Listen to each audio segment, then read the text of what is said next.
23 ta' Ottubru, San Ġwann ta' Capestrano. Saċerdot, għex bejn l-1386 u l-1456. San Ġwann twieled familja prominenti f'Capestrano l-Italja. Meta kien għadu tifel żgħir tilef lil missieru u rabbietu ommu waħedha. Studja l-liġi, laħaq avukat u beda l-kariga tiegħu mal-gvern.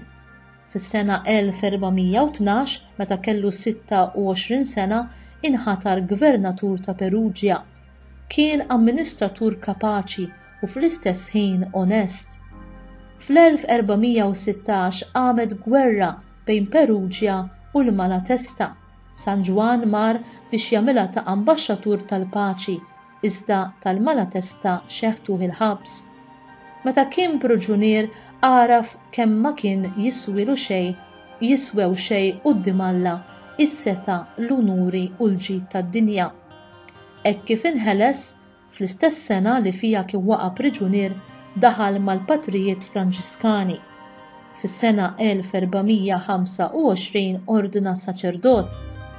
Fl-ordni iltaqa' ma' San Bernardino ta' Siena, sar ħabib tiegħu ħafna. Bħalu sar predukatur kbir u xerret id-devozzjoni lejn l-isem imqaddis ta' Ġesu. Ġera bla serħan mal-Ewropa kollha biex isaħħaħ lil popli fil-ħajja nisranija u biex joħodha mal-eretiċi. Fis-sena 1439 San Ġwann mar Milan biex jaħdem kontra x-xizma li nħolqot mill-antipapa Feliċ V.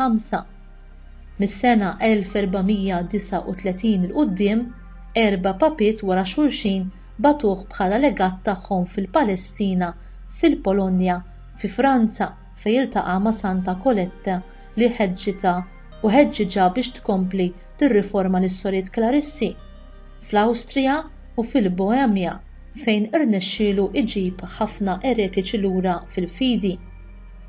Biċċa xogħol kbira li jagħmel f'ħajtu kienet li wara l-waqa' ta' Kostantinopli f'idejn il-Musulmani fis-sena 1453 imħeġġeġ mill-Papa Kallistu III organizza kruċjata biex iwaqqaf l-avvanz tal-armata Musulmana taħt Muħammed II u stess ħasem fiha għamel standard kbir bl-isem ta' Ġesu miktub fuqu u kien ta' kuraġġ kbir u għen ħafna biex l-insara jirbħu il-battalja ta' Belgrad fis-sena 1456.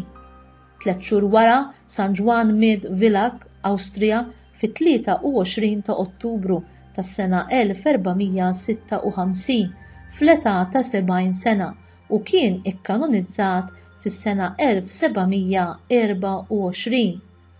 Il-laqam li natalu huwa dak ta' Suldat Qaddis u huwa awtur ta' bosta opri kontra l-ereżiji ta' żmienu.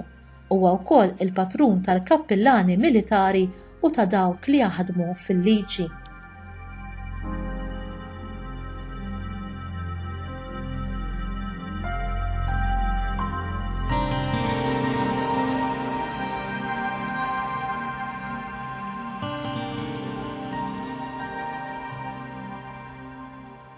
Fuq il-qabar ta' dan il-Qaddis, fil-belt Awstrijaka ta' Villach, il-gvernatur kiteb dan il-messaġġ.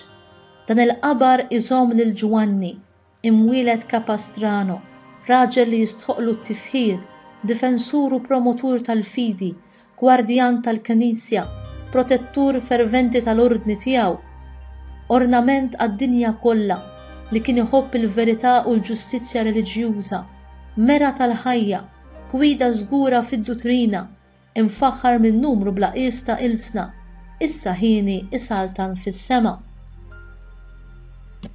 Immaġinak tgħix f'pajjiż fejn il-pesta u l-gwerer ċivili erdu il-popolazzjoni u komplew jeddu lejxin ta' ħafna għal perjodu ta' żmien. Żmien fejn kienet teżisti konfużjoni fil-Knisja b'żewġ u xi kultant bitlet irġiel jgħidu li huma l-Papa.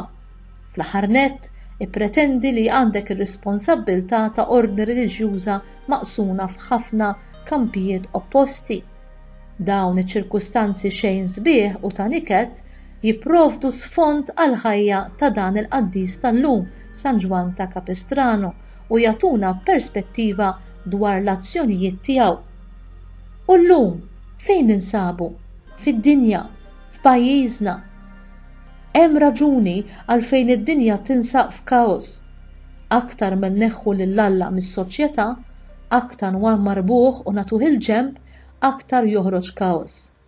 Hija r-riċetta għad-diżastru.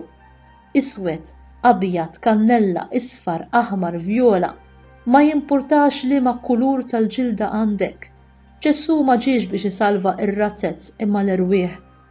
Dinja ma tibqax iżżomm għajnejha fuq Alla hija dinja mifxula fid-dlam. U sfortunatament illum dan huwa evidenti ħafna. Imma San Ġwann ta' Capestrano jurina li meta kollox jidher bla tama, irridu niftakru li hemm qawwa fl-isem ta' Ġesu. Huwa ġabna lura faqda ma' Alla li kienet inkisret bid-dnub. Huwa salva l-umanità kollha u ħallas il-prezz tad-dejn tagħna darba l dejjem. Huwa waqqafna fuq saqajna fit-triq id-dejqa biex aħna nagħmlu opri tajba fejn għandna nuru rispett lejn kulħadd.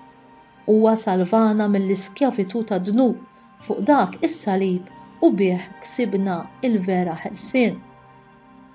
Il-predikazzjoni tas-salib hija bluwa għal dawk li jintilfu, imma għal dawk li salvaw għalina hija l-qawwa ta' Alla.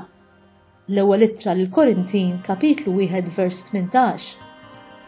Meta Ġesu xerret għalina demmu fuq is-salib, ġabilna il-libertà, il-maħfra, is-salvazzjoni u l-ħajja eterna, jekk irridu biss ikonna l-fidi u nemnu. Il-qawwa tal-isem ta' Ġesu ma spiċċax mas-salib, imma ħarġet rebbieħa fis-salib. Ġesu ifittex in-naċ mitlufa, il-qalb tal-mitinbin, huwa lest li qajjimna mill-mewt spiritwali tagħna lilna l-koll li forsi ninsabu mejta fid-dnubietna.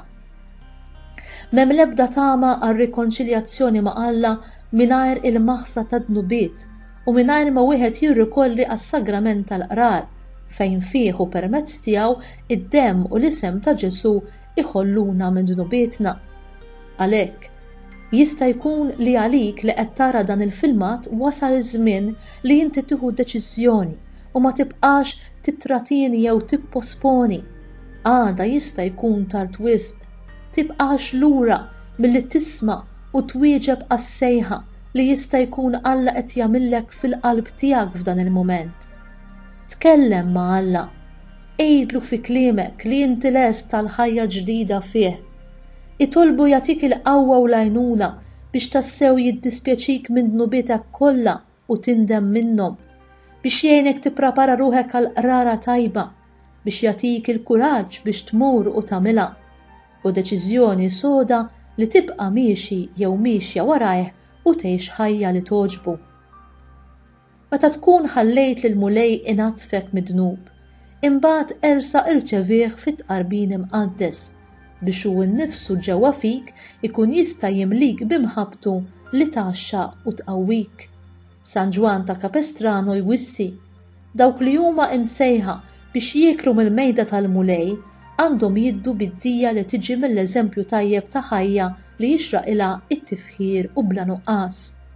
Imbagħad wara dan il-mulej li wedna paċi li d-dinja ma tistax tagħtina ifawrek bil-paċi tiegħu, jimlilek qalbek bil-ferħ u fruħek jagħtik il-grazzi li għandek bżonn biex ma tħares iżjed lura imma biss il-qudiem u tħallih imexxik id fit fit-toroq tiegħu fil-waqt li tafdah li hu kapaċi jieħu ħsiebek f'kollox tul il-vjaġġ tiegħek f'din id-dinja mudlama.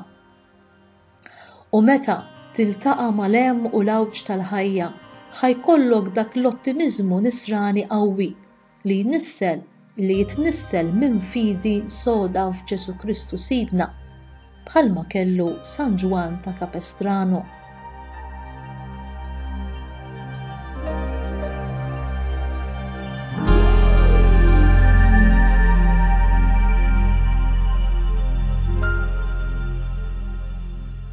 Talba mill-Liturġija tas-Sigħat. O Alla, indbat lil San Ġwann ta' Capestrano biex iqawwi lill-poplu fidil tiegħek fi żminijiet ta' biża' u dwejja. Żommna sħaħ taħt il-ħarsien tiegħek u mexxi dejjem il-Knisja tiegħek fis-sniem. Nitolbuk dan bi Kristu Sidna. Amen.